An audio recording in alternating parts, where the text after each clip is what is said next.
Good afternoon, everybody. Welcome to the Capital Budget Subcommittee. We said we were going to start at 2. We're at 1:55, but my mother always said that if I was not early, then I was late. So figure we'll get started. It looks like everybody's here, and we've got our great Department of Legislative Services staff. Just a reminder to the agencies, it's great. We wanted to make sure that you were here. The Department of Legislative Services has done just a phenomenal job creating the analysis. So we wanted to not only highlight, their analysis, but also make sure we hear from you. But we do have, your written response. So we appreciate brevity in this subcommittee, but we certainly appreciate you being here. And with that, we'll start off first with the Department of Disabilities. And we will start out with Naomi Kamaro. And you can begin whenever you can. Thank you. Thank you, Mr. Chairman. Good afternoon. My name is Naomi Kamaro. I'm here with the Department of Legislative Services to present the 24 capital budget for the Department of Disabilities. So the Department of Disabilities manages one capital program, the Access Maryland program, which funds accessibility modifications in state-owned facilities across the state.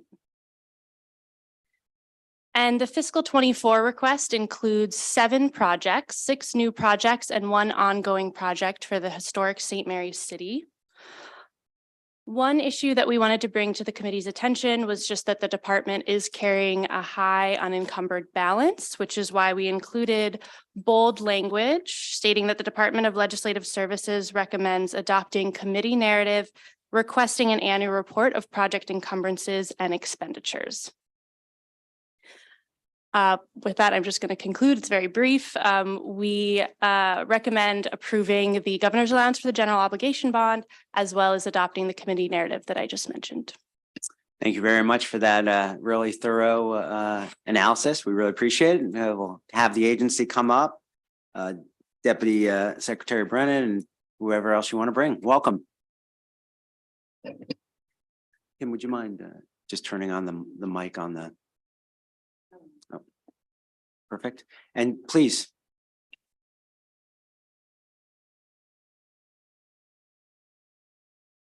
Thank you. Good afternoon, Chair Zucker, Vice Chair McCray, and to the other members of the committee. Thank you for the opportunity to appear before you today on behalf of Secretary Carol Beatty and the Department of Disabilities.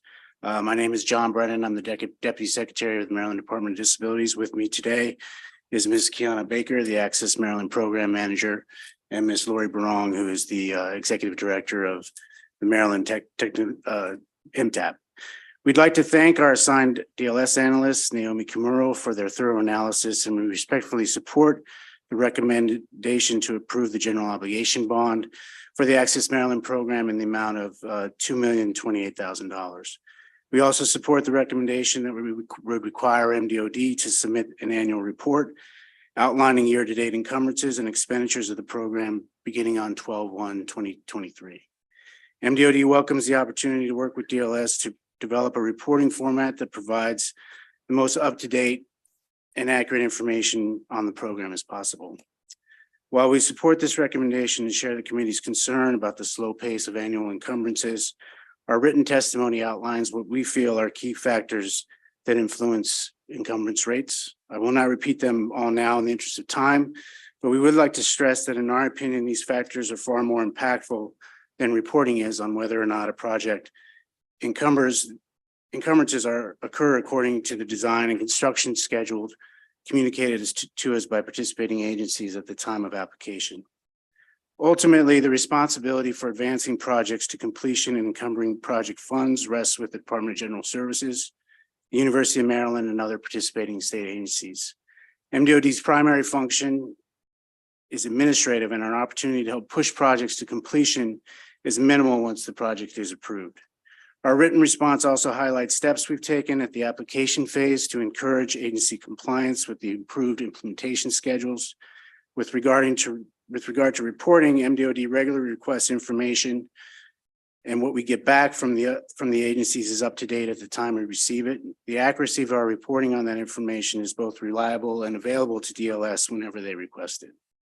While we feel the analysis exaggerates the role that reporting has on moving projects to completion, We again want to make clear that we welcome the opportunity to work in concert with DLS to develop a consensus on the reporting format. In the meantime, we will continue to coordinate with the project managers of each agency and university to facilitate the timely encumbrance of project funds to the best of our ability. That concludes my oral testimony, and we'd be happy to answer any questions you may have. Thank you very much. I don't see any questions. Thank you very much for your response. Thank you. Committee, you'll now turn your attention to the Department of Veterans Affairs. We'll now turn it to Ms. Morgan Smith. Ms. Smith, please start whenever you get situated. Thank you.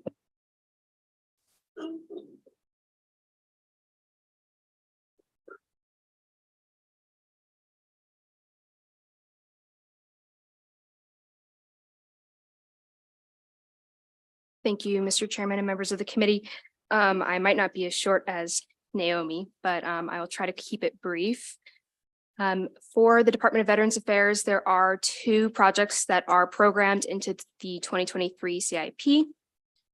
One of which is the State Veterans Home, which has received prior state funding, and the second is the Garrison Forest Veterans Cemetery, Phase 6. I'm going to start with Garrison Forest. There's a discussion of the $1.1 million allocated for Garrison Forest in the CIP. Department of Veterans Affairs operates 5 veteran cemeteries, and Garrison Forest in Owings Mills is the largest cemetery, seeing the most amount of traffic with about 1.1 thousand burials each year since fiscal 2018. It's believed that it's the second most active state veteran cemetery in the nation. And to that end, it's believed that the burial capacity will be exhausted by 2028. This project is hoped to add about 10 years of capacity to the cemetery. And there is a little bit of funding in the out years, but the majority of which so far is funded in 2024. I'm going to jump to Veterans Home, which is on page 4. The Veterans Home will be the second Veterans Home in the state. This one will have about 128 beds, and it will be located in Sykesville. The main need for this second home is twofold. One, it will be situated closer to the majority of veterans in the state. And second, it will align with more modern models of care. The other home is a little more institutional. It's, pretty dated, whereas this home is going to be centered around the resident experience. They're going to have more focus on neighborhoods, smaller pods of people. And on the following page, Exhibit 1, I included this map just to show you where the majority of veterans are. That's that deep blue in the DC Baltimore metro area. At the bottom, you'll see the green star, which highlights Charlotte's Hall Veterans Home, which is the existing veterans home, and then the yellow star towards the top between Carroll and Howard County. That is where the new Sykesville home will be located. Maryland is currently allocated about 1,100 facility beds based on the veteran population of the state.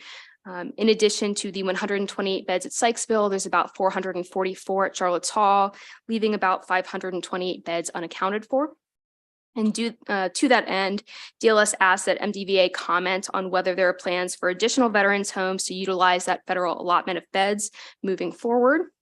In addition, DLS has concerns about the project schedule of this project, and information on that is included on page 7. There's additional bold print that asks MDVA to discuss the capacity to meet those project deliverables within established timeframes, and if they are behind schedule, what ramifications this might have on receiving final funding from the federal government.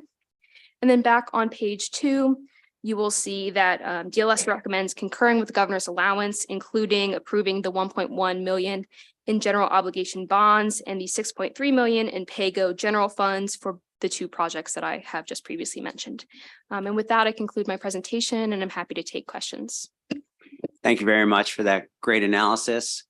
I don't see any questions. Thank you very much. On that, call up the Secretary. Secretary Woods, good to see you. Welcome. Thank you.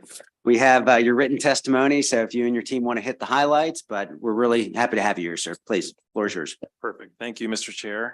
Chairman, thank you so much. And Morgan, thank you very much for your great analysis as always. I'm joined by Pete Panzer, who is the Director of Budget and Finance, and then Sharon Murphy, who was the longtime Director of Charlotte Hall, and who is now working with us as a consultant on the second home, if you've got any questions there. I will keep my remarks very brief. In my 5 weeks of tenure in the role, it has been really incredible to see how mission-driven this team is. It's a privilege for me to be the Secretary of Veterans Affairs, or acting until maybe I'm sworn in on the second. Today, I'm especially cognizant of the fact that almost nothing that we could do, that we do, would happen without our federal partners at the VA. So the VA's support with their 100% grant funding for the regular expansion of the state veteran cemeteries is incredibly helpful to us next year at Garrison Forest, of course. The VA is also providing 65% of the funding for the second home, which will allow us to expand to complement Charlotte Hall. We believe this new veterans home in Sykesville can represent a first step towards our hope of constructing regional veterans homes all across the state to make it easier for families to stay connected with their loved ones. With that, we're here in support of the governor's allowance, and we'll be glad to answer any questions you might have in addition to our written testimony. Secretary, well done. Thank you. And thank you for everything you're doing for our veterans. Any questions? Don't see anyone. Thank you very much. Appreciate it. Thank you, Mr. Chair. Colleagues, will now turn our attention to the Department of Planning. Harry Cook. Ms. Cook, you can start whenever you are ready. Thank you.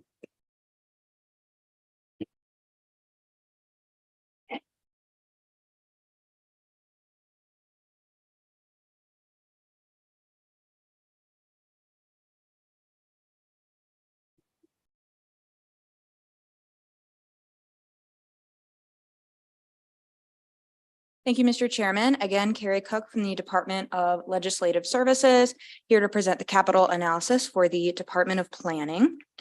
So the Department of Planning has one project in their capital improvement program, which is the Maryland Archaeological Conservation Laboratory. You can see on the first chart here that there was just over 5 million previously authorized for this project, and the 2024 allowance includes 14.8 million.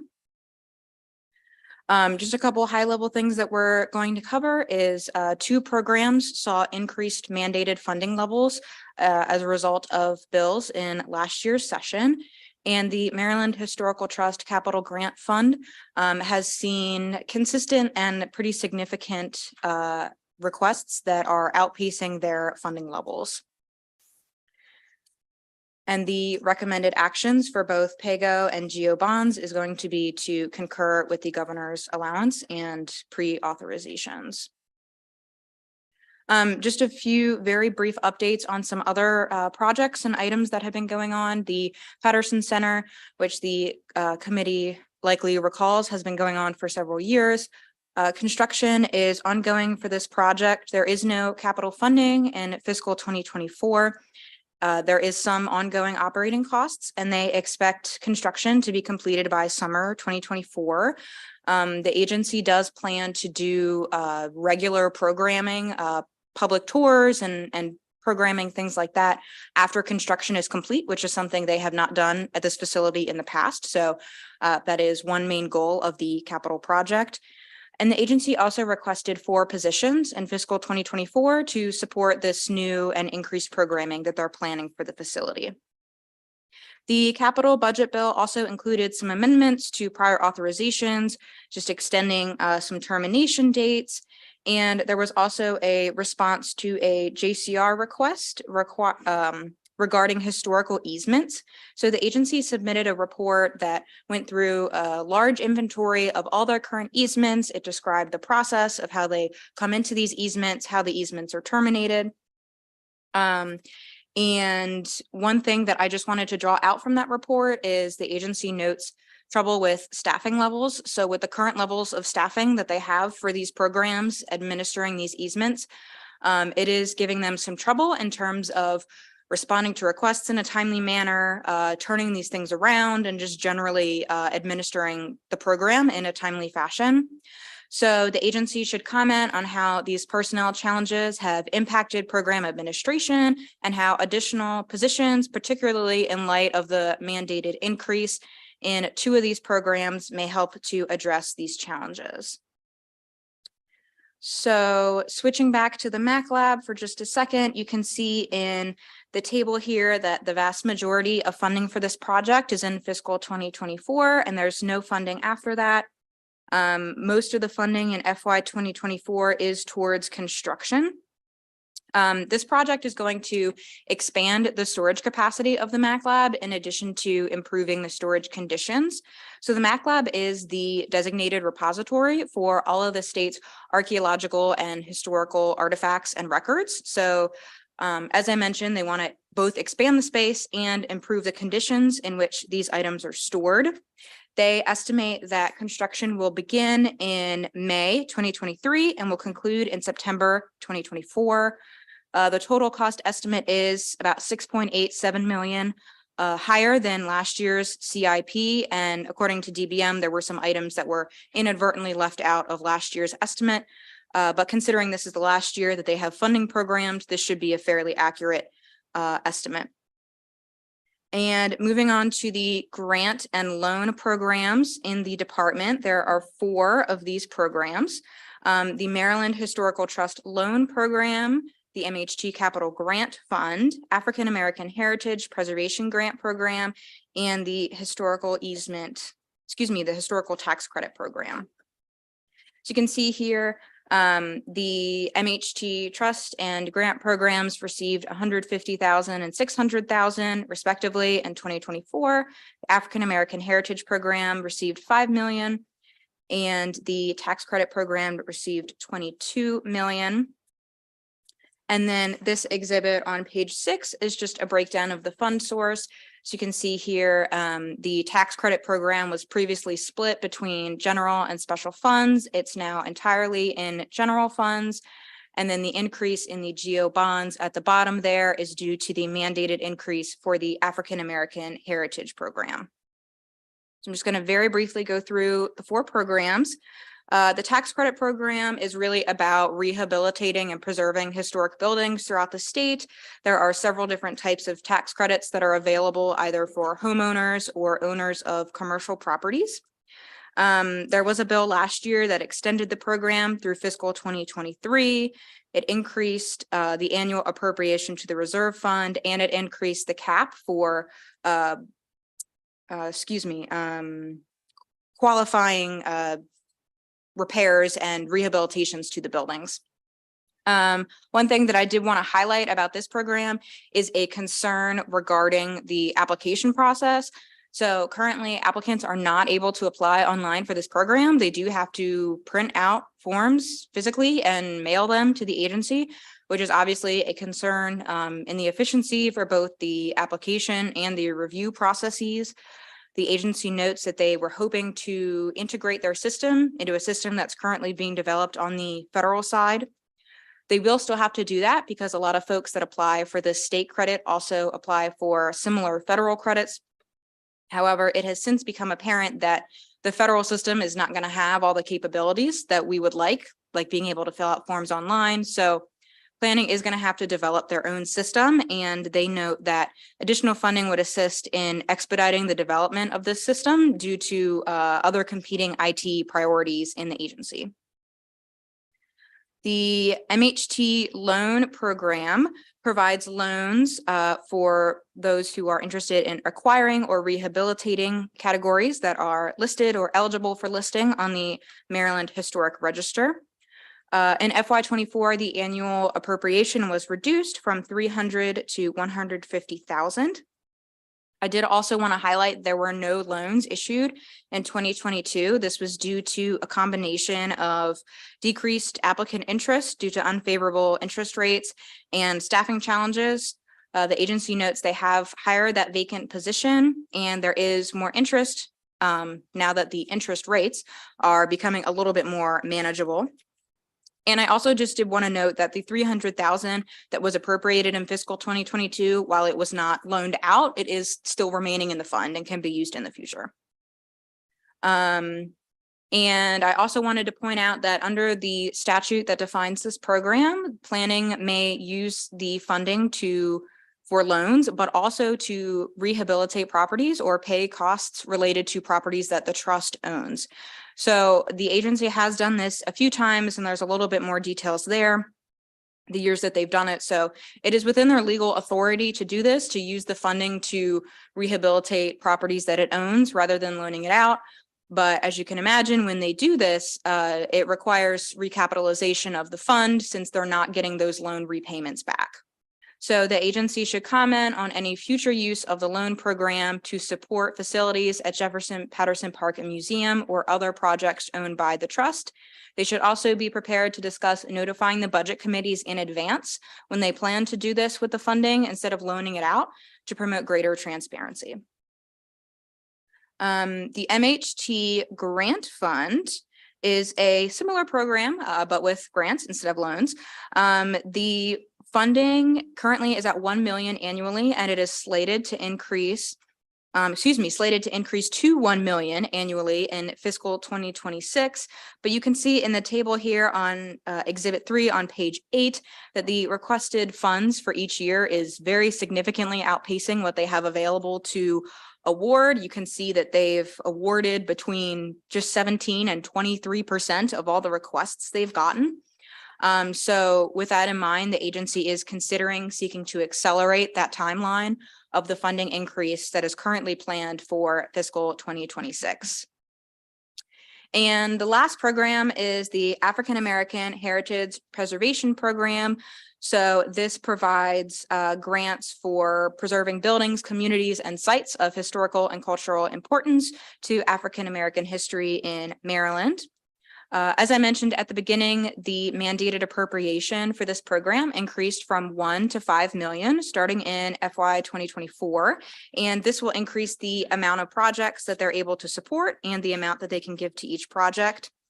I did want to highlight that they have been struggling to expend the funds after encumbrance. So once the grant agreements are signed, a lot of times the grantees, because of the cost increases due to various factors, they're not actually able to finish the project. And so they can't come back and get their reimbursement. They can't expend the funds. So the agency hopes that with this increased appropriation that will help with that issue. They expect some grantees to come back, reapply for more funding, then they could finish their project and then come back, for both reimbursements, all the funds would be expended.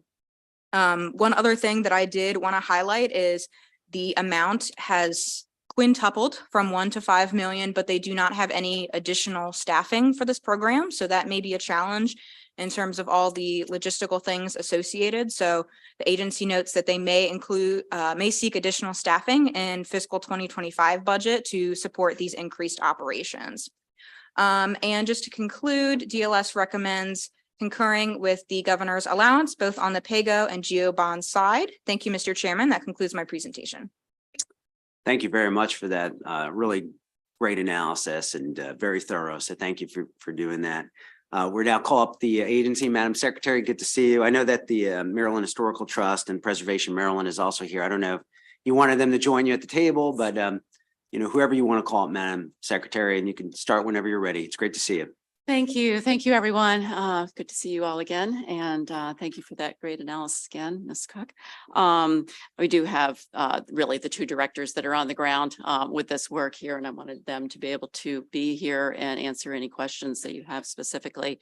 But the analysis is quite thorough, so rather than take your time with adding anything too much right now, I'm just going to turn it over to Director Hughes, who will respond specifically to the question, and then we're here to answer any questions you may have. Right.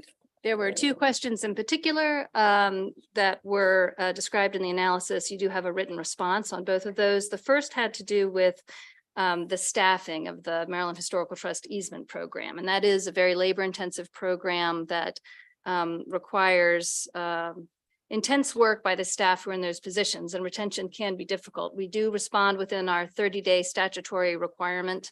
But we do have challenges because of the limits on staffing to get out in the field and provide the degree of technical assistance that really we think would be beneficial. So as part of the JCR, we did address various staffing increases that we feel would be very helpful. which included creation of a second easement administrator position and then converting certain contractual positions into permanent positions and an additional attorney. In terms of the question regarding the loan program, as was mentioned, there is a statutory authority that the trust has to use a portion of the loan repayment funding to pay for rehabilitation of properties that it owns. The only properties, historic properties that we own are at Jefferson Patterson Park and Museum. Our regulations state that up to 50% of the monies available in the fund that are derived from repayments may be used in that way. And we have used it upon occasion when we have not been able to receive funding from DBM or DGS for repairs to historic properties. One example being the Patterson Center project, which was discussed. The historic greenhouse was cut out of that capital project. So we turned to the loan fund to improve that building that was one of those in the worst condition on the property. Having said that, I think going forward, we don't have any immediate needs that we're aware of on the property. You can see a lot of capital projects are underway at Jeff Pat. And certainly to the extent that we would ever want to turn to the loan program again, we can make the budget committees aware of those needs. We always take those requests to our Board of Trustees for approval and then the Secretary for approval before any final action can be taken, but we will come to the budget committees with any of those proposals as well. Thank you. Great. Any further questions? At some point, just offline, nothing's wrong, but I'd love to just touch base with you on the African American Heritage Preservation Program. Just had a few questions, but follow up with you offline. Thank you very much. Senator Elfreth, please. Thank you, Mr. Chair, and thank you, Madam Secretary, for sitting down last week and talking about the tax credit application issue. It's been a real plague on my constituents and a lot of folks who represent historic properties. Can you give us, you mentioned the rather aggressive timeline that you're taking. Could you just share that with the committee as a whole so we can appreciate it as well? Sure. This process to put electronic online application, it sounds like from what I'm learning, has been going on for far too long. Having been on the other side of those kind of applications in the past, I totally understand the frustration for the users. We are working with our IT department, which basically is a group of 3 and we greatly need to expand that department, and they're getting me numbers right now of what it would take to be able to deliver this essentially before the next session. I feel it's imperative personally that we get this done this year somehow, and that will take probably either outsourcing some of that and or software requirements. A lot of the issue as is reported was with the National Park Service. We had hoped we could tag on with that, but it's not going to do what our users I know want and what we should be delivering. So we're going to dig down and find out what it takes. I do not have an exact number for you yet, but we are working on getting that for you and determined to figure this out somehow this year. Greatly appreciate your focus on that. Thank you, Mr. Chair. Any other questions? Okay, well, thank you very much. Colleagues will now, please come on up. Yep. Welcome. I'm Nick Redding with Preservation Maryland. We're the statewide nonprofit preservation advocacy group, and we just wanted to comment quickly on something that was mentioned here. And it's a simple and affordable request, which is to provide MHT with the additional $150,000 in new capital for the revolving loan fund. So you'll note that in the analysis that was taken out, MHT has had that program since 1973, and this year Senator Elfreth has introduced SB 425, which would provide MHT with the ability to partner with a nonprofit to accelerate the use of the fund and save more historic places. Generally, as you heard in the analysis, MHT receives $150,000 in special fund authority to expend loan proceeds, and then an additional $150,000 in new capital. This year they didn't receive the $150,000 in new capital, which we hope the committee will restore, especially given the effort to expand the program through legislation pending before this body and also over on the House. So we ask that the additional $150,000 be put back into the capital budget for the MHT loan program. Thank you very much. Thank you. Don't see any other questions. Unless I'm missing anyone, we're ready to turn our attention to the military department. We'll first start with Ryan Green for the analysis.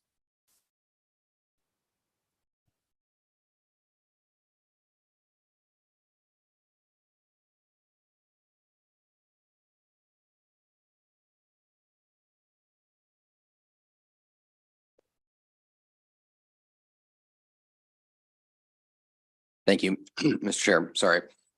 As we can see on page 1, there are 2 projects that are listed to receive funding in the fiscal 2024 budget. And that'll be elaborated on. If we can look at page 3 for a discussion of the Havre de Grace CSMS Surface Equipment and Automotive Maintenance Facility. In August 2022, the Board of Public Works approved the construction contract for the majority of the approved project scope. However, in order to keep the project within the budget amount, certain project elements considered severable without compromising the project were included as an add alternative that would be folded back into the project should additional funds be obtained. The Military Department submitted a Chief of Staff of the Army's unfunded requirement award application to compete for the fiscal 2024 selection process. The Military Department requested the authorization in the state fiscal 2024 budget in anticipation of receiving the award, but it has come to light that the application was not selected for approval. The federal funding would have paid for the construction of 4 additional vehicle work bays. The rest of the project is separable from this, however, and the project itself is not considered delayed as a result of the application denial. Additionally, the Military Department intends to reapply in June 2023 for an unfunded priority list award in the federal fiscal 2025 budget. The Military Department is considering a state funding request at the start of the state fiscal 2025 budget cycle and will continue to pursue federal funding. Moving on to page 4 for the White Oak Readiness Center renovation and expansion. Design is expected to begin in October 23 for the project. And federal funding for this, as a result of the project scope of work, cannot be increased. Additionally, beginning on page 4, there's a summary of out-of-year state-funded projects, of which they have 5. I wanted to highlight 1, however, on page 5, the new Civil Support Team Ready building, which will construct a Maryland Army National Guard Civil Support Team Ready building at the Aberdeen Proving Grounds and will be 100% federally funded and is included in the National Guard Bureau Director's immediate priorities list on the UPL. The facility will be built on federal land and will be designed to meet U.S. DoD authorized requirements for a civil support team. Should federal funds not fully fund this project, it will be paused until additional federal funds are available. It's scheduled to begin in fiscal 2025, and its total cost is $13.3 million. Moving on to page 6 for the updates. They have 5 divestitures that they are currently working through and making various progress on. Additionally, I did want to highlight that the Free State Challenge Academy, looking at update 2, has been renovating for the past several years. During its closure in the COVID-19 pandemic, the Free State Challenge Academy was able to initiate construction on several of the larger projects, such as converting 4-person rooms into open bays, renovating the HVAC system to support those open bays, new restrooms, and other additions. In the fiscal 2023 budget, funding was pre-authorized for additional renovations this year. However, the projects for the FCA have since been moved to the DGS Facilities Renewal Program. Funding was also increased to $3.5 million to cover window replacements and additional work on the mechanical and electrical systems. Looking at Exhibit 1 on page 7,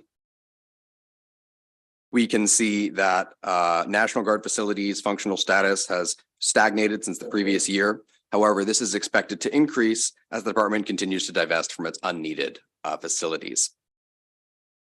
Ultimately,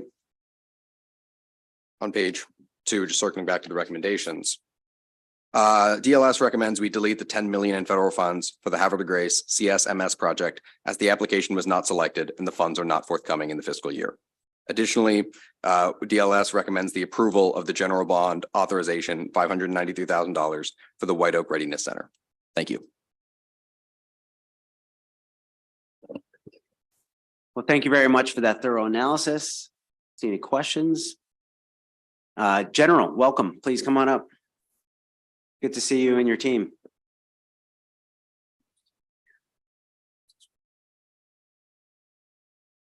General Gowan, you can begin whenever you're ready. Thanks so much. Good afternoon, Chairman Zucker and members of the committee. I appreciate this opportunity to update the committee on the activities of the department and to respond to issues raised and the recommendations contained in the capital budget analysis prepared by Department of Legislative Services Analyst Ryan Green. Ryan, thanks again. I'm joined today by several members of my staff. Sitting here with me is Nathan Crum, my Chief of Staff, and Catherine Kelly, the Director of Legislative and Government Affairs. Recent department capital accomplishments include the following. Capital improvement projects and related capital funding is necessary for the department to continue to improve the department's percentage of facilities in a functional status of 37%.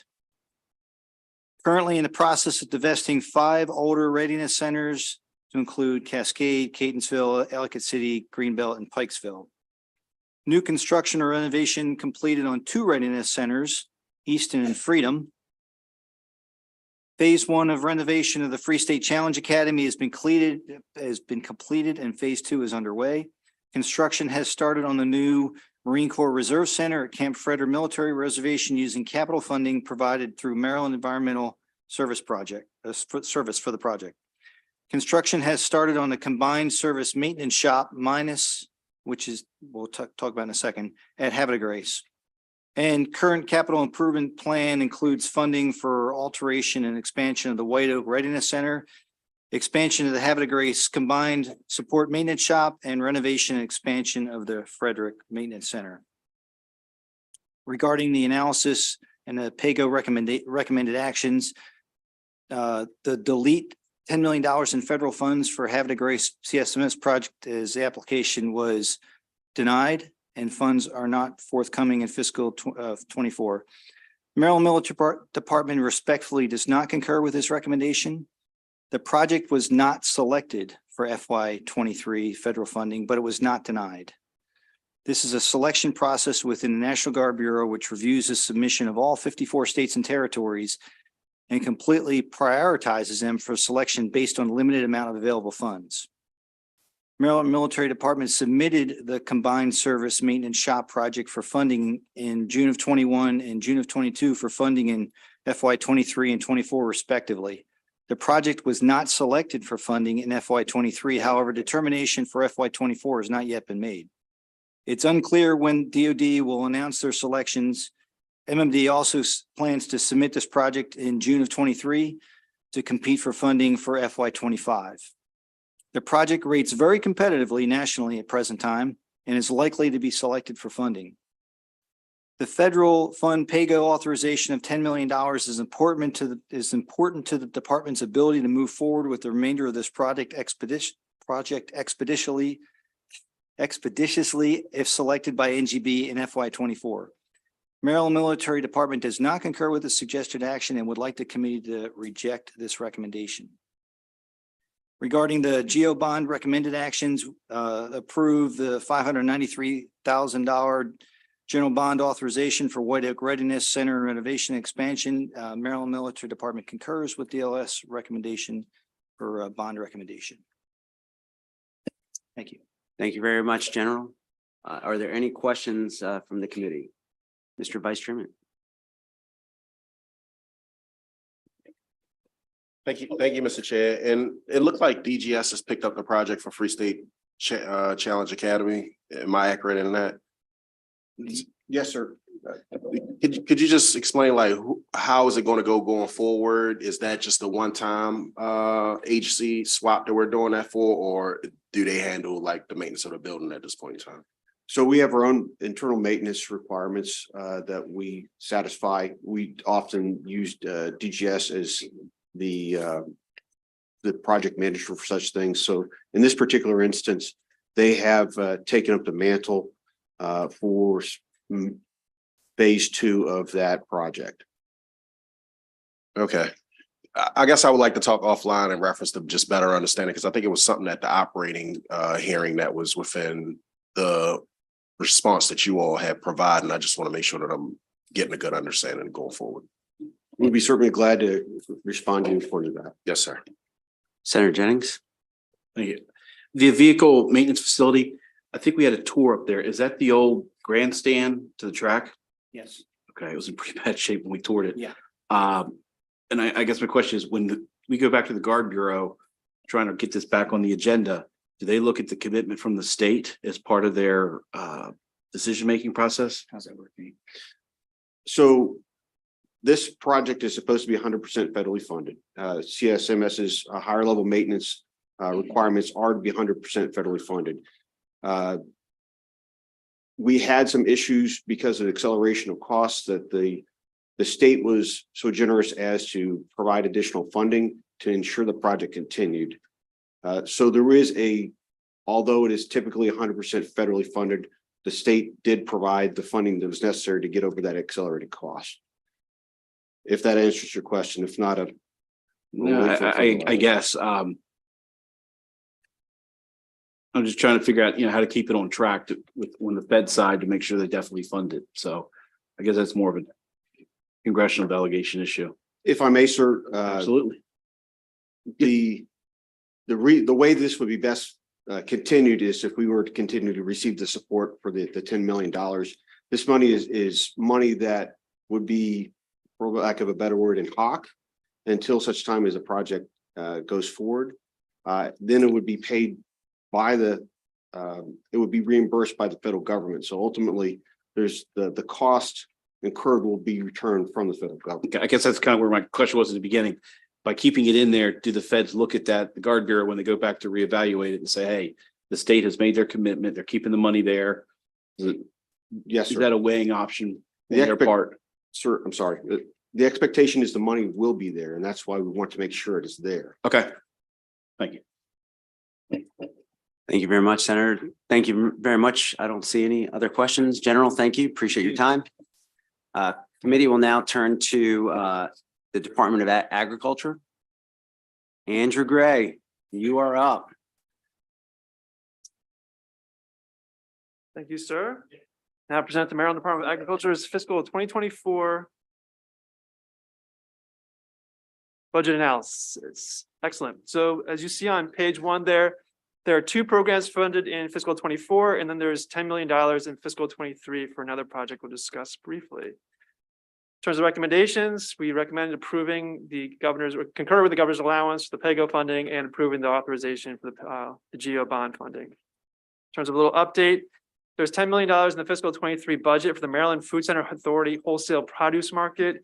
That's actually coming through the Maryland Department of Agriculture's budget. They're kind of overseeing that project, but then really the work is being done by the Maryland Food Center Authority.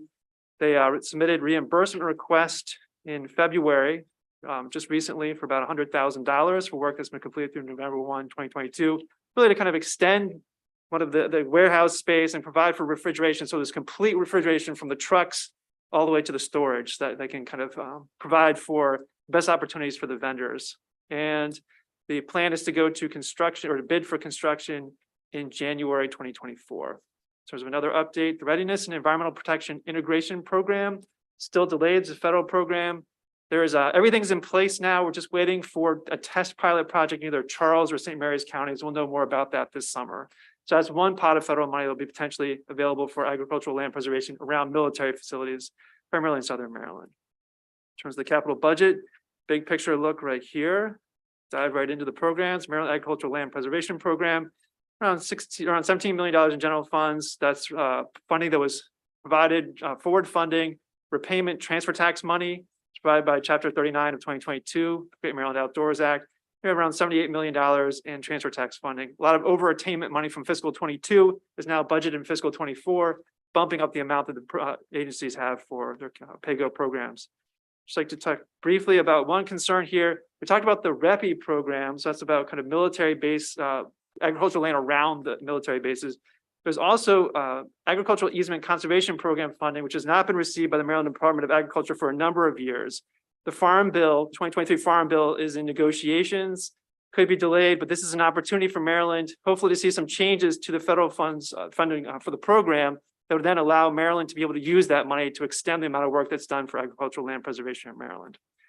Maryland Agricultural Cost Share Programs, the other program funded in fiscal 24, we say it's around $4 million, a $2 million increase for that purpose in general obligation bonds. Just have one concern here, is that this is really needs, the program needs to ramp up work to help us get to our goals for Chesapeake Bay 2010 or 25 TMDL, total maximum daily load. We're seeing some increase in activity, but not necessarily the level that we're hoping to get us to where we want to go. Just like to make that comment. Everything was approved. Thank you very much. Thank you very much, Mr. Gray, for that real thorough analysis. I don't see any questions. We'll now turn to Secretary Addix and your team. Good to see you. Start whenever you get settled. Good to see you, Mr. Chair and members of the committee. Thank you very much. I have a few folks here with me today. To your right, Michelle Cable with the Maryland Ag Land Preservation Foundation, Hans Schmidt, Assistant Secretary, and Jason Kepler, who's one of our program managers. And just very briefly, I'll say that we concur with the concurrence to concur with the governor's budget. I do, which is nice to be able to say. I'm sure there may be questions, but I do want to say that what we're excited about with these programs and the funding for these programs, you've probably heard me say it, but since there are some new faces who may not have heard it, farmers are the original conservationists and the original environmentalists, and these programs help to ensure that going forward. And so I'm very excited about that. If I could take a moment of personal privilege and also introduce my son, who is joining today in the back, Will. So he's learning about state government today, the pension board hearing this morning and others. So with that, I would turn it over to anyone on my team who may have comments. Otherwise, happy to take questions. Great. Well, thank you very much for your concise concurrence. Of the concurrence. Senator Alfred. Thank you, Mr. I don't mean to drag this on. Just a quick question, Mr. Secretary. Thank you to you and your team for being here. Last week at the operating budget hearing, we talked about perhaps targeting of certain cover crop programs for better utilization as it relates to bay cleanup efforts. Considering the demand for the MALP program, would that be something your department would consider in terms of prioritizing the most sensitive farms within the most sensitive watersheds of the state? So I'll just briefly say that we've taken the approach of trying to retarget our programs based on the efficiencies that we see. So in other words, we're cutting edge. The Department of Ag Maryland, the state, is cutting edge when it comes to environmental related programs within a Department of Agriculture. And so we're trying innovative things, and as we see them work, we retarget them to then go after the needed places. So we're continually trying to make these programs more efficient because we know that one size doesn't fit all, and farms are different, and some are in critical areas and some are more critical to bay cleanup. So we're targeting our programs to be more efficient to then target outward. I don't know if I would go right along with that. I think trying to target those programs again to make sure that they're meeting the goals, meeting our water quality goals, our environmental goals, but also making sure that the program is equal to everyone and all farmers out there within the landscape. That might be contrary, those two thoughts, but would love to work with you on it. Okay. Thank you, Mr. Chair.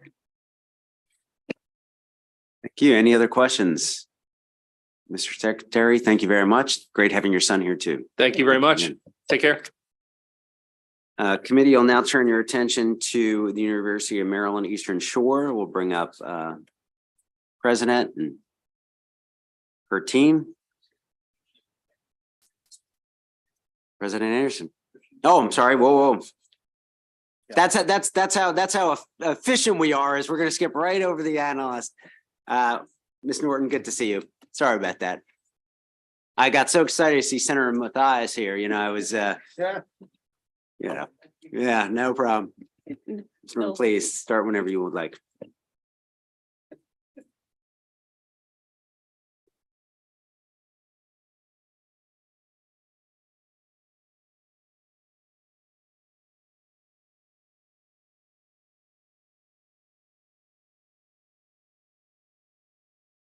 Okay, thank you. The University of Maryland Eastern Shore has one project in the capital improvement program. It is the Agricultural Research Education Center.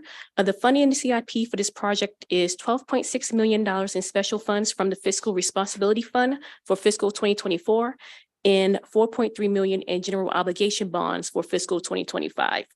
The prior funding includes $4.5 million in non-budgeted funds and $14.3 million in federal funds from a United States Department of Agriculture or USDA grant program. The summary for this project begins on page 2. The center will include specialized research laboratories, meeting rooms, as well as staff offices and support staff to support the research and extension programs at the School of Agricultural and Natural Sciences.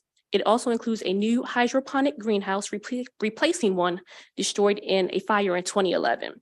It is expected to be completed by August 2024. This project has a long history dating back to calendar 2013, when UMES was initially awarded grant funds from USDA. From the start, the design phase was not expected to begin until calendar 2019, when the federal grant funds scheduled to be received and annual increments through calendar 2019 would be fully accumulated. The funding plan also includes the use of the insurance payout from the fire that destroyed the university's original hydroponic greenhouse. During the initial planning phase, the University of Maryland Cost Center advised UMES that the project cannot be constructed as scoped within the original budget estimate, which became evident when the design phase started in August 2020.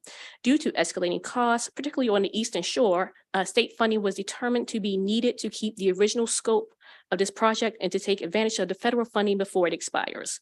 The project raised one concern in relation to the USDA grant. The authority to spend the federal grant funds was originally set to expire August 31st, 2022, but UMES received a one-year extension from USDA. With the funds once again set to expire in August 2023, an additional one-year extension request has been made by the university. The university has advised that the requested extension is contingent upon an adequate funding plan, which would include the requested state funds. The university should brief the committees on the status of the discussions with USDA to extend the federal grant funds, including all contingencies that are expected to be applied to any such extension. The operating budget impact statement can be found on page 4. They are expected to begin at $366,000 in fiscal 24 and rise to $409,000 in fiscal 2028, covering the cost of 2 staff positions needed to maintain the building and associated utilities costs to operate the building. DLS recommends approving all authorizations and changes to prior authorizations. Thank you. Mr. Norton, thank you very much for that analysis. I don't see any questions. We'll now turn to Madam President. Welcome.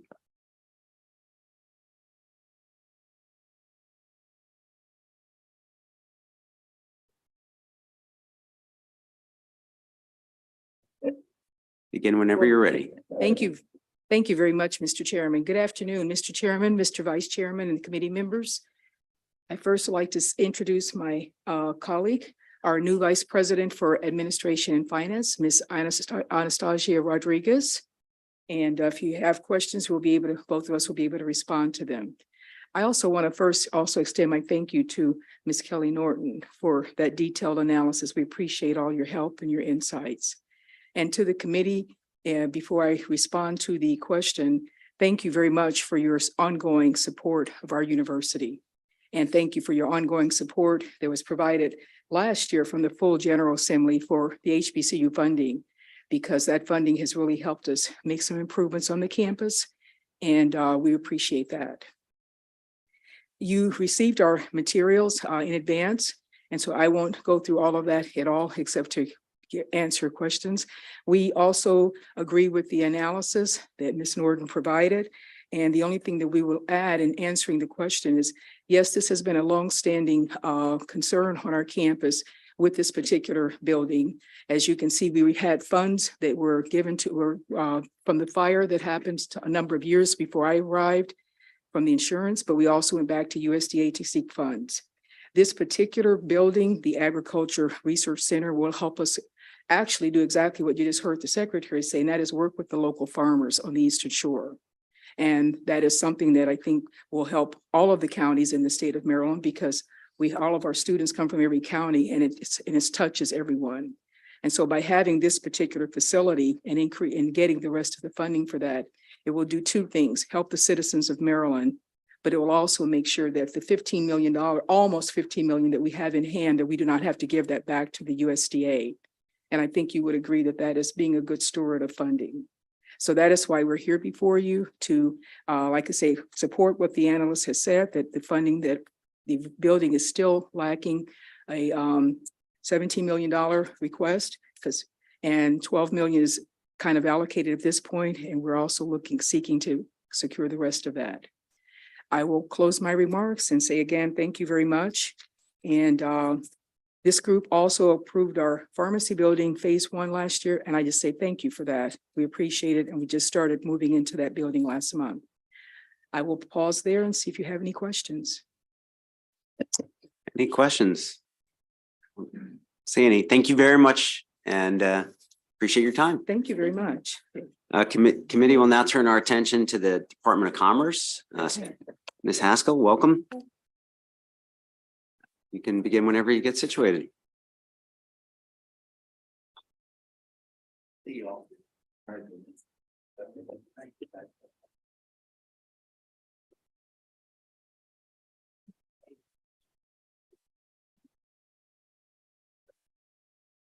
Thank you, Mr. Chairman. My name is Emily Haskell, and I'll be presenting the capital budget analysis for the Department of Commerce.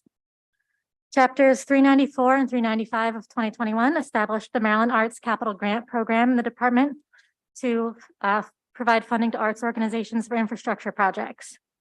Funding is mandated at $3 million annually from fiscal 2024 to 2029, and this mandate is met with general obligation bonds in fiscal 2024 and is also programmed with GO bonds in the out years of the CIP.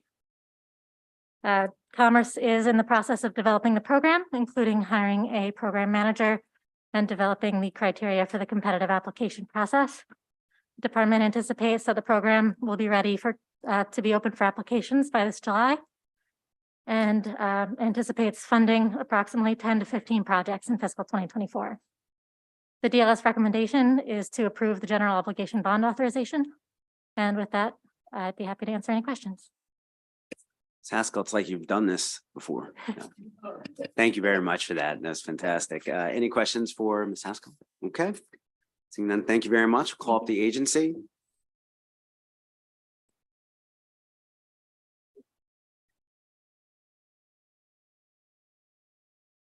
Welcome, and please start whenever you get situated.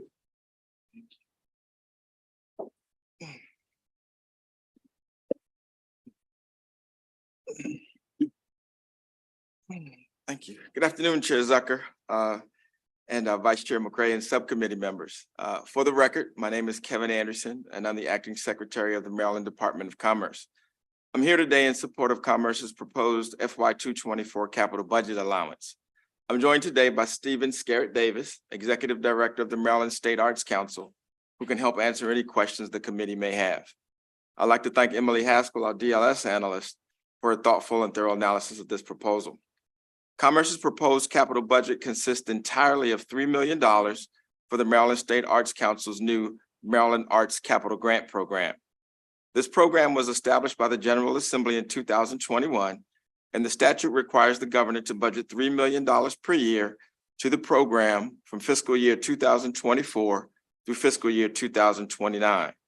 So this is the first round of funding for these grants. This program will allow the Arts Council to offer grants for the acquisition, expansion, renovation, or major repairs to a facility for other infrastructure operated by certain arts-related organizations.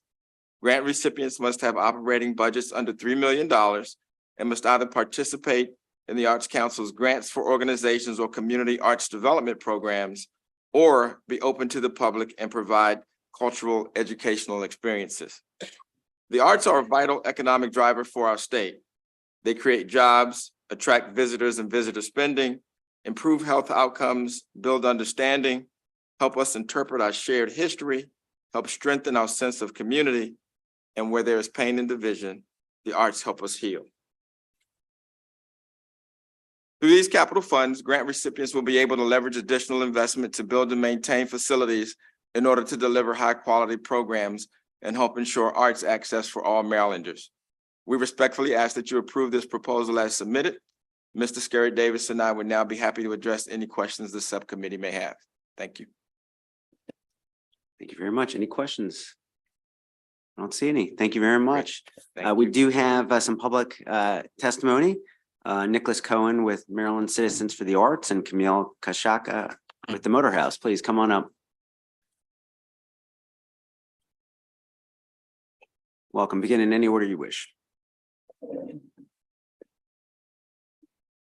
Thank you very much, Mr. Chair, Mr. Vice Chair, honorable members of the committee. My name is Nicholas Cohen. I'm Executive Director of Maryland Citizens for the Arts. We're the nonprofit organization that serves as the statewide advocacy group for public investment in the arts. Through our advocacy, we represent the interests of over 300 arts groups, 24 county arts councils, 27 arts and entertainment districts, and thousands of independent artists across Maryland. Investing in capital improvement is so critically important to our arts sector.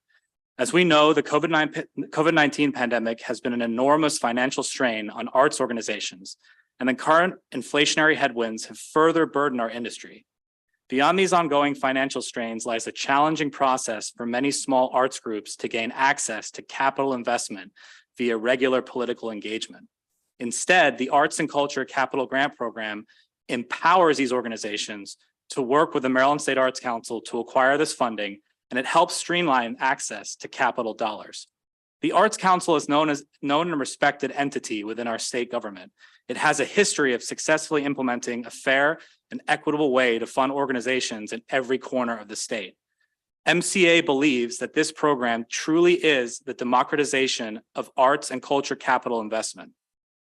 That is why I respectfully ask the committee to fully fund the governor's proposed appropriation of $3 million to support the Arts and Culture Capital Grant Program with the Maryland State Arts Council. Now more than ever is the time to invest and support the arts in our society. We need more safe spaces in our community that offer and promote these skills as a vehicle for healing, creativity, and joy. I know we can all appreciate the value the Maryland state government shows towards its creative workforce. In that same vein, we must continue to support the arts as a rich and incredible source of public importance for every Marylander. Thank you. I now pass it over to my wonderful colleague, Camille. Thank you. And thank you, Mr. Chair, Mr. Vice Chair, and honorable members of the committee. I'm Camille Kashaka. I'm the Executive Director of Motor House, a nonprofit arts hub in Baltimore that celebrates the artistic community. Annually, we welcome over 2,000 artists, residents, students, and tourists in our building.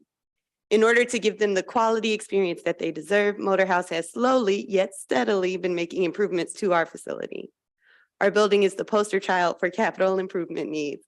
We have a historic space that often offers artists their first chance to produce their work.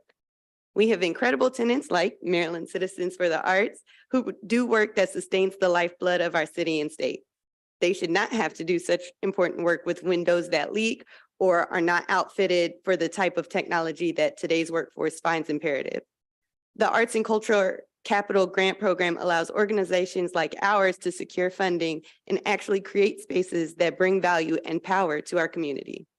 The Maryland State Arts Council has been an incredible partner for Motor House by truly meeting us where we are to help us grow sustainably. They're in creating a port of access for our artists and community to grow.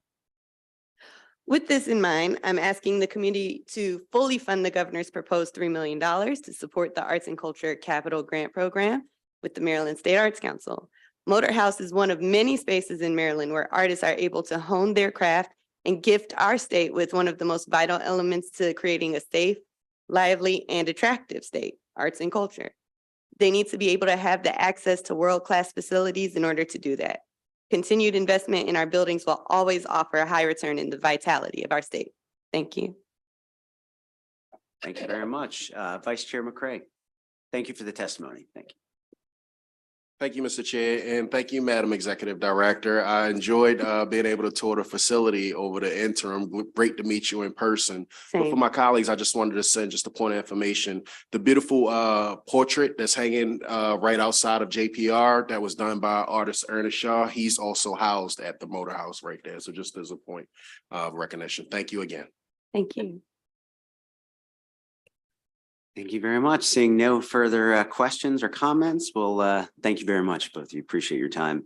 I will now turn our attention committee to the Department of Environment, starting with Mr. Gray.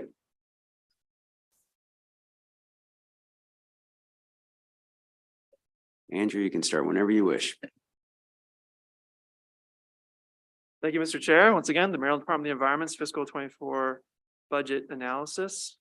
You see 9 programs funded in fiscal 24 for the Maryland Department of the Environment. I will not talk about all of them.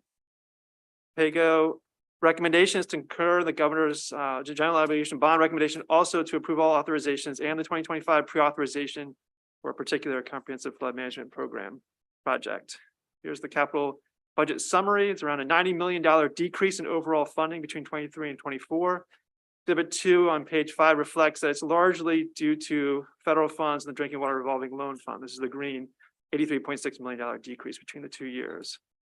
In terms of the 3 programs we're going to highlight here, the Water Quality Revolving Loan Fund, or WQRLF, around $229 million or so in fiscal 24 funding. This is reflecting a lot of the federal funds coming in from the Infrastructure Investment and Jobs Act. And that'll tee up some of the questions we have here. First of all, I'd like to talk a little bit about encumbrances and expenditures. The information provided, supportive material provided by the Department of Budget and Management reflected around $8.4 million negative encumbrance in fiscal 22. So usually we're looking at $50, $100 million in encumbrances for the program. We're seeing a negative encumbrance in fiscal 22. That led to some concerns. There was only $10.7 million originally encumbered, but then they there was a cancellation of $10.7 million, but then only $2.3 million in actual encumbrances for that net negative $8.4 million encumbrance. DLS recommends that MDE comments on why so few new loans and grants were encumbered in fiscal 22 for this program, whether $10.7 million in loans and grants being reverted in fiscal 22 is typical. Then in terms of concerns, Exhibit 3 reflects the information about the Infrastructure Investment and Jobs Act funding. This is for the 2 programs, the Water Quality Revolving Loan Fund, which is called Clean Water State here. And that's also from the Drinking Water Revolving Loan Fund. Just noting here that we do not appear to have intended use plans, or this is the information we provide to the U.S. Environmental Protection Agency, talking about how we intend to use the funding. We do not appear to have a plan in place for emerging contaminants, one of the allotments of the Infrastructure Investment and Jobs Act funding. My understanding is there is a plan that MDE has worked on, but it's not formally been submitted to the EPA as far as I know. DLS recommends that MDE comment on when that intended use plan will be submitted for emerging contaminants and when this funding will be realized in MDE's budget. Then in terms of the Drinking Water Revolving Loan Fund, it is around $77 million in fiscal 24, also the recipient of Infrastructure Investment and Jobs Act funding. Similar concern about encumbrances. Program only encumbered $12.9 million in fiscal 22. This is down significantly from the $116.3 million in fiscal 21. DLS recommends the agency comment on why so few loans were encumbered in fiscal 22. Then in terms of the concerns, similar idea here, just in terms of when is the intended use plan for certain allotments from the Infrastructure Investment and Jobs Act for the Drinking Water Revolving Loan Fund. This is for the lead service line replacement. So trying to get rid of all the lead lines that are out there that are impacting the citizens of Maryland, the emerging contaminants, PFAS, polyfluoroalkyl substances, and assistance to small and disadvantaged communities allotment as well. And then similar question about when will that be, the intended use plan be submitted and when this funding will be realized in MDE's budget. And DLS also recommends that MDE comment whether there's a plan for addressing the lead service line problem in Maryland using the allotted federal funding. Moving on to the Berry Restoration Fund wastewater projects. This is around $66 million in fiscal 2024. This is actually substantially more money than was anticipated in last year's the 22 capital improvement program. This is based on interest from the minor wastewater treatment plants, which were prioritized in terms of funding, and also appears to reflect the fact that there is money available in the fund due to lower encumbrance levels based on the project timelines at the local government level. Just like to highlight one thing in particular here, the Bay Restoration Fund obviously funds the 67 major wastewater treatment plants. We've had some problems with the Bay Restoration Fund funding of the Back River and Patapsco plants. Those plants had some serious failures, had some serious setbacks there. It's largely due to staffing and then also preventative maintenance concerns. So MDE does have a plan for the preventative maintenance in terms of looking at engineering reports every time a new permit comes in for a plant that's having non-compliance issues. So making sure that somebody's taking a look at the plant to see how well it's doing. And then also having a kind of quarterly first look at the data in terms of how they're doing in terms of discharges. What's a little more difficult is the soft side of things, the staffing part of things. DLS recommends that MDE comment on the impact of expert staffing shortages on the performance of wastewater treatment plants that receive Bay Restoration Fund funding. It's around $1.2 billion we're looking here in terms of the overall state investment in this particular program, and what can be done to address that particular issue. Finally, we'll talk about the comprehensive flood management program. I lied, it was 4 programs, not 3 that we're going to talk about. Around $6 million in fiscal 24. And just the one comment here to recommend approval of the $3 million pre-authorization for the Annapolis City Dock stormwater and flood mitigation phase project in Anne Arundel County. Unless there are any questions, that concludes the analysis presentation. Thank you very much, Mr. Gray, for that fantastic analysis. I don't see any questions. Madam Secretary, welcome.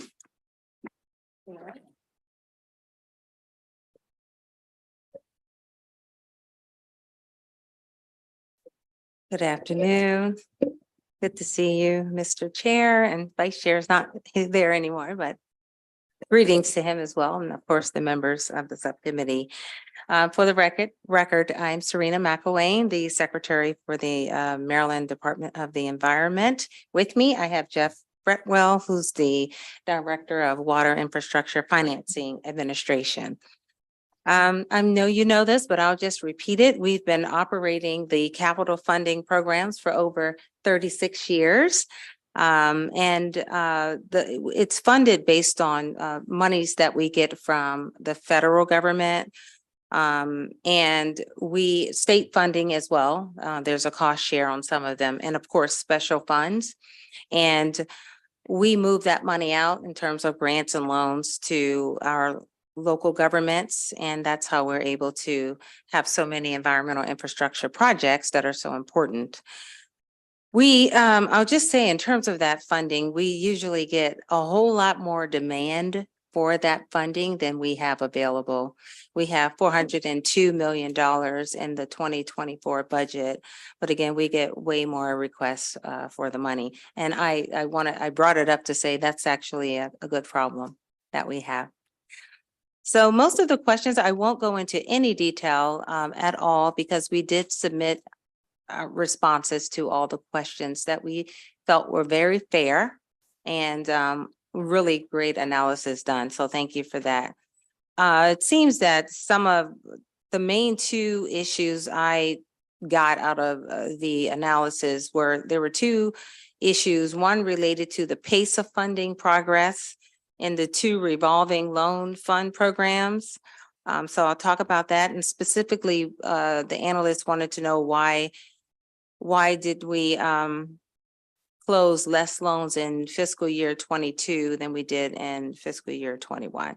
So I'll just start by saying the loans close, the rate of closing loans fluctuates from year to year. These are projects that are done by the local government in partnership with us.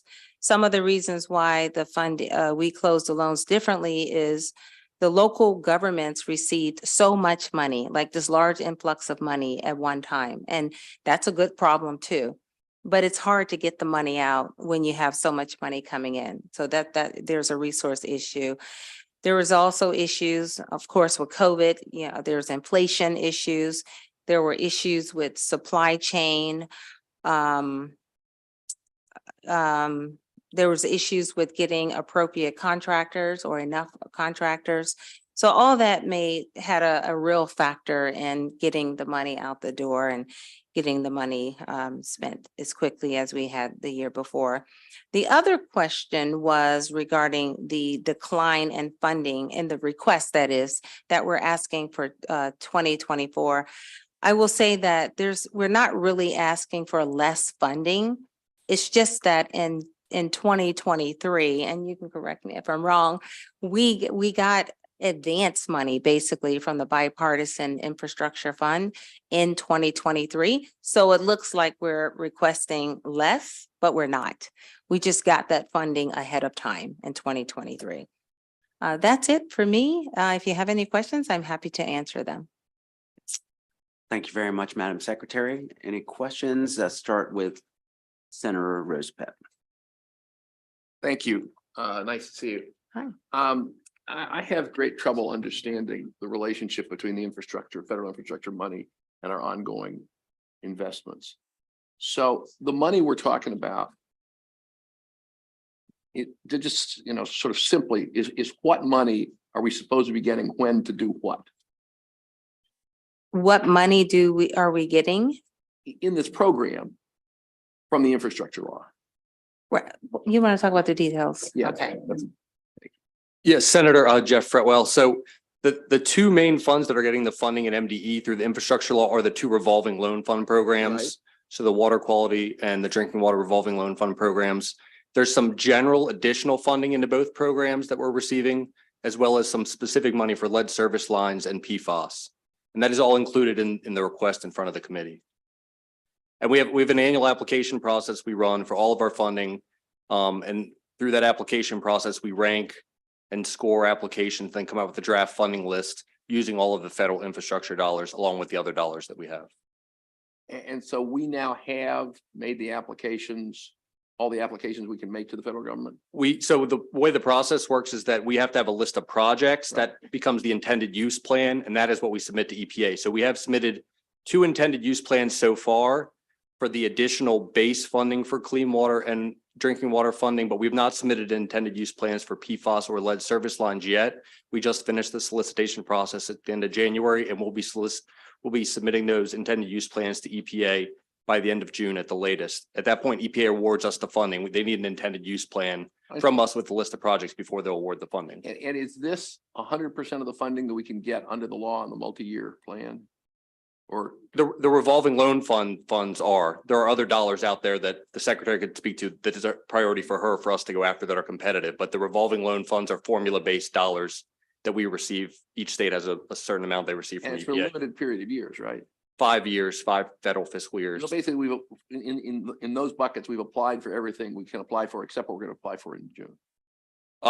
In June, it will be the first year of some of the funds and the second year of some of the funds. We'll have another application for the 3rd year, another one for the 4th year, another one for the 5th year. So you got to do it year by year. Right. Gotcha. exactly. Okay. Thank you. Thank you, Mr. Chairman. Sarah.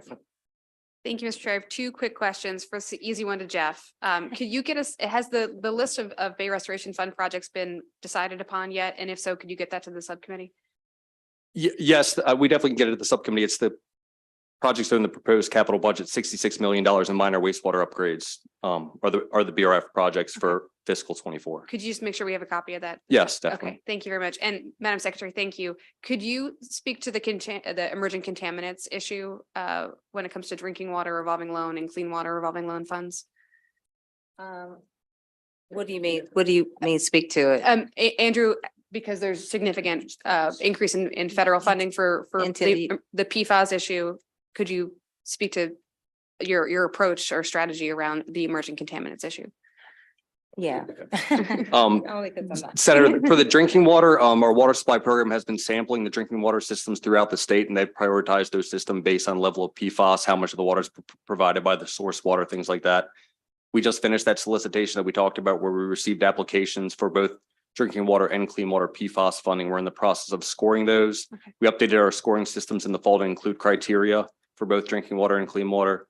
So that will be part of the intended use plans we submit to EPA for both federal fiscal 22 and 23 PFAS funding, clean water and drinking water. I would just add and say that in terms of my priorities, PFAS is definitely a priority for me. I've already had that conversation, and we're ahead of even US EPA. There's a lot going on in terms of trying to understand PFAS, but we are ahead of it, and we are putting those resources where we need to. I appreciate your focus on that, Madam Secretary. Thank you, Mr. Chair. Thank you very much. Any further questions? I don't see any. Thank you very much. Appreciate it. Colleagues, will now turn our attention to Department of State Police. Madeline Miller will present the analysis, and then we'll hear from the agency.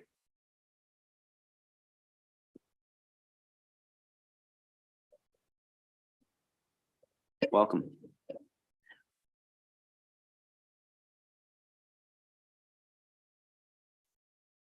All right.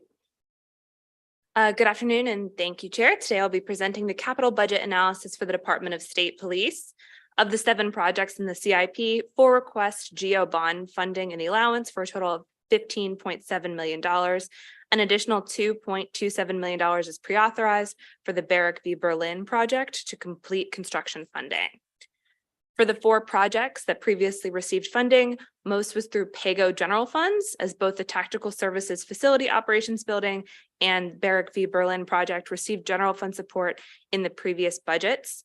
These 2 projects are also the closest to completion, with DSP reporting that both are expected to be complete in July of 2024. The only project scheduled to receive funding in fiscal 28 and in the out years is the Brooklandville, Maryland Department of State Police / Public Safety Complex. And I'll go over the 4 projects receiving funds in fiscal 24. First, there is the operations building located at Barrack A in Waterloo. This facility is needed to house the Special Operations Division, which currently lacks sufficient space. The Office of the State Fire Marshal will also gain space for explosive license testing. Approximately $10 million is provided in the allowance, which finishes its funding. And though construction is scheduled to begin in March of 2023, a construction contract has yet to be awarded. The estimated completion date remains July 2024, however. Second, there is the new Barrack Forensic Laboratory and Garage project located at the Berlin Barrack. Since the budget last appeared before you, this project cost has risen by $8.8 million to $35.5 million. During the interim, $4.7 million went to this project from the Department of General Services Construction Contingency Fund. Additionally, funds previously provided for equipment were shifted to construction costs. Both changes were necessary so that the Board of Public Works could approve the construction contract. And these additional funds were necessitated due to initial construction initial construction bids coming in 64.2% and 75.5% over the estimated construction budget for the project. As a result of these high bids, design changes to save approximately $2 million were made by the architect, and these changes were careful to not eliminate scope. The project was then rebid and 4 proposals were received on November 2nd. The approved bid was for $26.9 million, and so total construction costs are now $29 million, 42% above the construction cost estimates used in last year's CIP. State Police reports that construction began last month and the estimated completion date is now July 2024. The third project is the new Barrack and Garage in College Park. This is a new project to the CIP, and the project will take place in 2 phases. The first phase will construct the barrack while this current one remains operational, and the second phase will demolish the existing barrack and construct a garage and parking lot. $1.2 million for this project appears in the allowance. The existing barrack has reached its expected lifespan and is functionally inadequate. The new barrack will be Americans with Disabilities Act compliant and use the prototype design used for barracks in La Plata, Northeast, Easton, and Cumberland.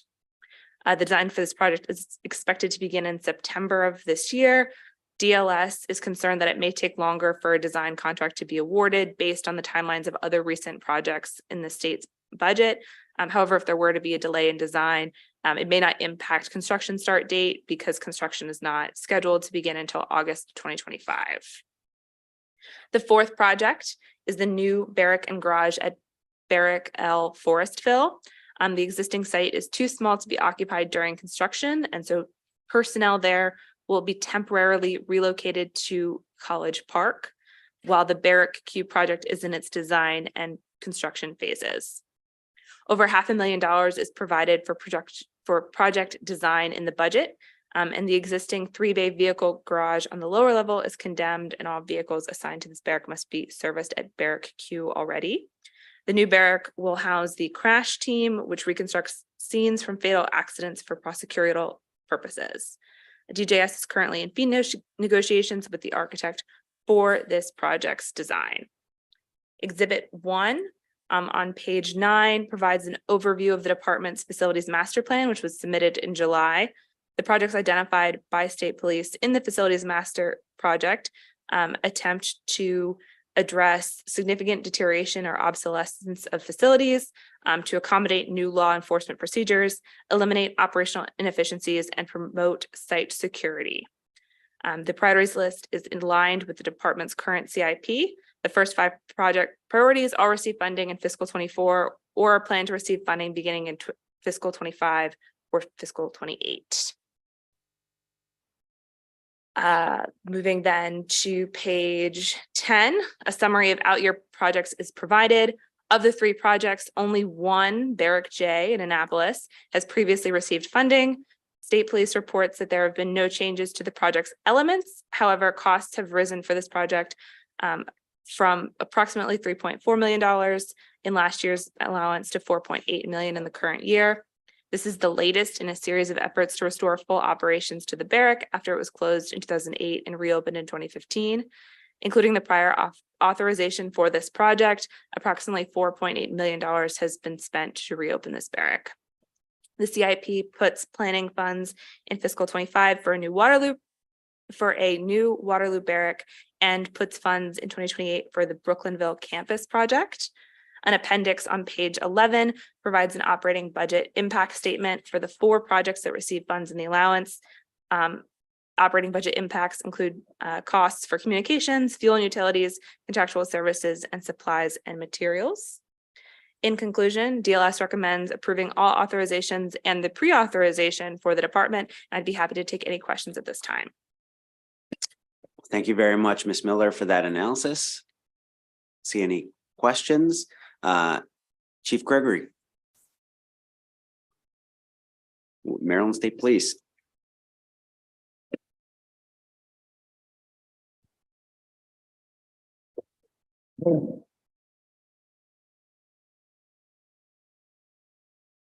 Good afternoon, Mr. Chairman and Vice Chairman and Senate Committee. Thank you for having us on behalf of the Acting Superintendent. It's a pleasure to be here. My name is Major John Arminger. I'm the Assistant Bureau Chief for the Support Services Bureau. To my right is Major Tom Gregory, Acting Bureau Chief for the Support Services Bureau. And to my left is Mr. Greg Mays, the Capital Construction Senior Architect. I would like to take a moment to thank the committee for its continued support of the department's capital program. The department's worked diligently to develop a long-term plan that reflects the needs of the department in order to serve the citizens of Maryland.